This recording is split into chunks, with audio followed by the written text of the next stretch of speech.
देखिए 1 नंबर प्रश्न पर ध्यान दीजिए। साझेदारी फर्म का विघटन 2, क्वेश्चन नंबर 1 कहता है एक्स वाई जेड बराबर के साझेदार हैं। 31/3/2016 को फर्म को विघटित करने का निर्णय लिया है। उस तिथि पर उसका आर्थिक चिट्ठा निम्न था, यानी उसका बैलेंस शीट दिया हुआ है। क्रेडिटर है 15,000 और कैपिटल है एक्स वाई जेड का 30,000, 20,000, 5,000 क्रमशः।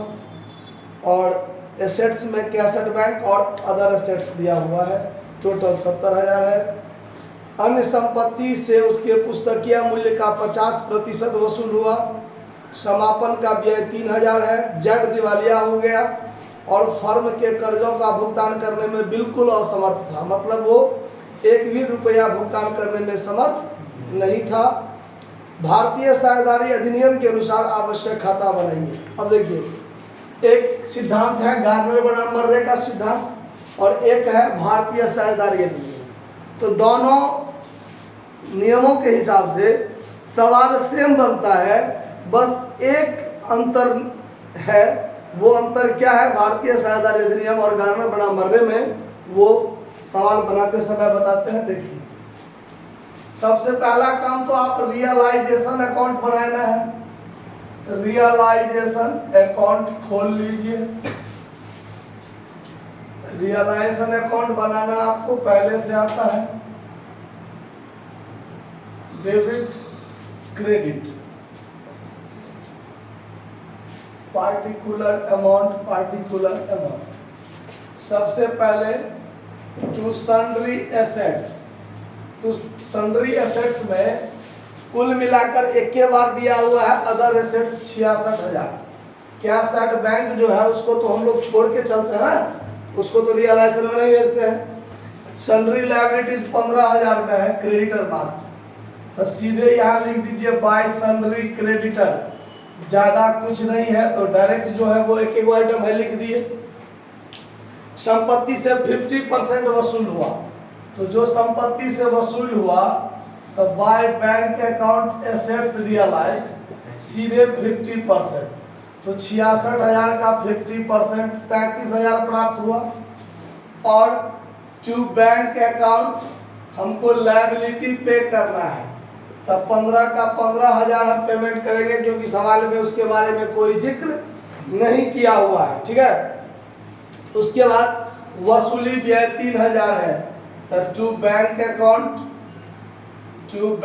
अकाउंट एक्सपेंस के रूप में 3,000 हो गया। बात खत्म। ये हो गया 66 और 60 आता 70 और 14 84,000 ना। टोटल 84,000, यहाँ भी 84,000 और ये हो गया आपको 30, 10, 40, 60, 48 इसमें से घटा दीजिए तो 36,000 होगा। By all partners capital account loss. ठीक है, 36,000 लॉस हुआ ना। अब देखिए, गार्नर बनाम मर्रे का सिद्धांत या भारतीय साझेदारी अधिनियम दोनों सेम है। ठीक है, बस एक बात, एक जो निर्णय है उस निर्णय में परिवर्तन है, बाकी सब सेम होगा। कि ये जो रियलाइजेशन लॉस है इसको सभी साझेदार बांटेंगे और किस अनुपात में बांटेंगे? जो उसके लाभ विभाजन अनुपात होगा उसमें। न कि बराबर बराबर कहना है, न कि पूंजी अनुपात में कहना है, ऐसा कुछ नहीं कहना है।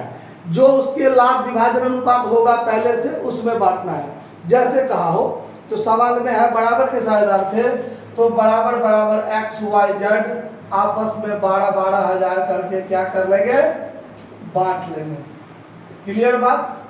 एक निर्णय समझ में आया ना कि वसूली के जो हानि है उसको सभी साझेदार अपने पुराने लाभ विभाजन अनुपात में बांटेंगे, जो उसका अनुपात होगा। ठीक, अब हमको बनाना है, एक खाता बनाना है insolvent partner capital account. Insolvent partner capital account यानी जो दिवालिया हुआ है। जो क्या हुआ है? दिवालिया। तो दिवालिया कौन हुआ है? जेड। तो यहां लिखिए Z. Debit credit. Particular amount समझ जाइएगा आप लोग। और एक बनाना है सॉल्वेंट पार्टनर कैपिटल अकाउंट। तो सॉल्वेंट पार्टनर्स कैपिटल अकाउंट का मतलब होता है कि जो साझेदार दिवालिया नहीं हुआ है, मतलब जो साझेदार शोध क्षम्य है, जो बचे हुए साझेदार हैं वो, तो जेड दिवालिया हुआ है तो एक्स और वाई बचा हुआ साझेदार हुआ, मतलब शोध क्षम्य साझेदार हुआ। D R C R particular X Y, particular X Y, समझ में आ रहा बात? तो दोनों साझेदार का पूंजी खाता एक साथ खोलेंगे, ये बात ध्यान रखना है। जो दिवालिया नहीं हुआ है उसका भी और जो दिवालिया हुआ है उसका भी एक साथ फॉर्मेट कीजिएंगे और सवाल भी एक साथ बनाएंगे दिमाग से। देखिए अब है by balance BD 30,000 20,000, by balance BD X और वाई में है 30,000 और 20,000, और जेड का भी इसी साइड है क्योंकि लायबिलिटी नहीं है। तो बाय बैलेंस बीडी कितना 5,000। क्लियर बात? अब रियलाइजेशन अकाउंट का जो लॉस है, ये लॉस सब साझेदार के डेबिट में होगा। टू रियलाइजेशन अकाउंट लॉस 12,000, यहां भी होगा टू रियलाइजेशन अकाउंट लॉस कितना 12,000 दोनों साझेदार। इससे ज्यादा बात फिलहाल नहीं है। अब नियम नंबर 2, नियम नंबर 2 क्या था उसमें कि जो साझेदार बचे हुए हैं, जो साझेदार बचे हुए हैं, ये दोनों साझेदार बचा हुआ है ना, वो वसूली पर जो हानि हुआ है 12,000 वो नगद में लाएंगे। क्या लाएंगे? नगद में लाएंगे। तो by bank account loss brought, अभी हम गलत बता रहे हैं, ध्यान से ध्यान देखिएगा। ब्राउट 12,000 ये ऐसे करेंगे कब? जब गार्नर बनाम मर्रे का रूल कहेगा तब। आया बात समझ में? गार्नर बनाम मर्रे का रूल कहता है, दूसरा निर्णय था उसका कि जो साझेदार दिवालिया नहीं हुए हैं, बचे हुए साझेदार हैं, वो वसूली पर के हानि को नगद में लाएंगे। मतलब ये 12,000 रुपया क्रेडिट साइड में 12,000 रुपया लिख देंगे बाय बैंक अकाउंट करके या बाय कैश अकाउंट करके। गार्नर बनाम मर्रे के सिद्धांत के अनुसार बनाएंगे तब। लेकिन सवाल में क्या कहता है? भारतीय साझेदारी अधिनियम। तो उस जब भारतीय साझेदारी अधिनियम कहेगा तो सिर्फ ये वाला काम हम लोग को नहीं करना है, मतलब नगद में वसूली पर हुए हानि को नगद नहीं लाना है। बस यही एक परिवर्तन है भारतीय साझेदारी अधिनियम और गार्नर बनाम मर्रे के नियम में। जब कहेगा भारतीय साझेदारी अधिनियम तो इस नगद को इधर नगद नहीं लाना है हानि को, और जब कहेगा गार्नर बनाम मर्रे के सिद्धांत के का पालन करते हुए बनाइए तो ये वाला जो लॉस है उसको बाय बैंक या बाय कैश करके नगद में लाएंगे। क्लियर बात? सिर्फ यही बात का अंतर है दोनों में। अब निर्णय नंबर 3, जो साझेदार दिवालिया हुए हैं उसके पूंजी की कमी को, तो उसकी पूंजी की कमी क्या है? तो देखिए डेबिट साइड में है 12,000, तो यहां भी 12,000 होना चाहिए। इसका पूंजी था 5,000 और इसका लॉस हो गया 12,000, तो 7,000 रुपया तो इसलिए भरपाई करेंगे ना, ये 7,000 व्यवसाय में ला कर देंगे ना, लेकिन ये देने के स्थिति में नहीं है। क्यों? क्योंकि ये दिवालिया हो गए हैं, और दिवालिया हो गया तो इससे 1 रुपया व्यवसाय में आने वाला नहीं है। तो ये 7,000 से ये दिवालिया हो जाएंगे। कितना से दिवालिया होंगे? 7,000 से दिवालिया होंगे। कितना से? 7,000। तो ये जो 7,000 से दिवालिया होंगे, ये 7,000 का भरपाई कौन करेंगे? ये दोनों भाई साहब एक्स और वाई जो बचे हुए हैं वो। तो यहां लिखेंगे bye solvent partners capital account, ऐसे लिख देंगे। और यहां पर एक्स और वाई का नाम दे करके कितना कितना अमाउंट है वो रख लेंगे। अब ये जो 7,000 का कमी हुआ है, अब निर्णय नंबर 3 क्या कहता है कि जो साझेदार दिवालिया हुए हैं उसकी जो पूंजी की कमी है, यानी 7,000 जिसमें कमी हुआ है, वो बचे हुए साझेदार, अगर मान लीजिए नियम स्पष्ट कर देगा कि फला तरीका से मानिए सब बांटिए समझौता में, तो जैसे कहेगा वैसे बांटेंगे, लेकिन अगर समझौता में नहीं कहा हुआ है तो पूंजी अनुपात में बांटेंगे। कैसे बांटेंगे? जो साझेदार दिवालिया हुए हैं उसकी पूंजी की कमी को जो बचे हुए साझेदार हैं वो पूंजी अनुपात में बांटेंगे। तो पूंजी का अनुपात क्या है? तो देखिए बैलेंस शीट में एक्स और वाई का पूंजी कितना कितना था, 30,000 20,000 था।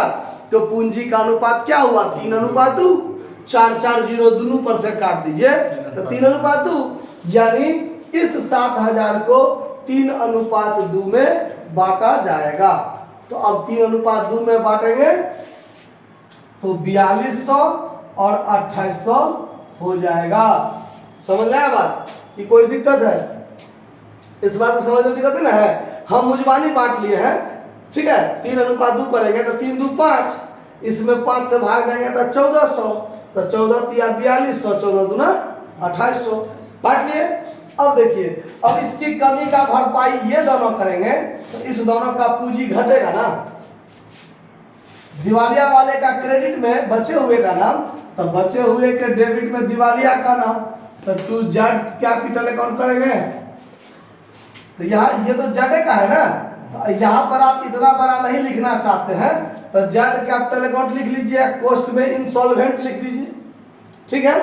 और यहाँ पर सॉल्वेंट पार्टनर्स कैपिटल रहने दीजिए। समझ में आया बात? तो यहाँ पर चूंकि जेड तो दिवालिया हुआ है तो टू जेड कैपिटल अकाउंट सीधे लिख दिए हैं। 4200 ये भरपाई करेगा, 2800 ये भरपाई करेगा, बात खत्म।